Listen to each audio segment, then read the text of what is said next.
శేషాద్రిపై సంతతి కొరకై అహోరాత్రములు తపస్సు చేసే నరకేసరి కేసరి కుల సతి కడుపు పట్టగా జపించినాడుక అసమాన బలోద్ధతుడు సంయుతుడు అంజనాసుతుడు పవననందనుడు.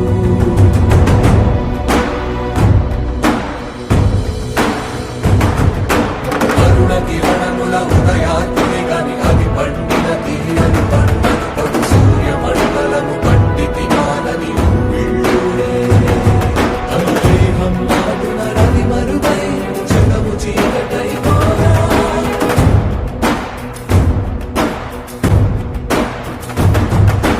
అది అమరేంద్రుడు గమనించి తన ఐరావతమధిరోహించి ఆంజనేయుని సమీపించి తన వజ్రాయుధమును విసరగా అది పవననందనుని హనుముని తాకా చిందిన రక్త బిందువే విద్యుద్వేగంతో ధరణి స్థలి వంగ కడలిలో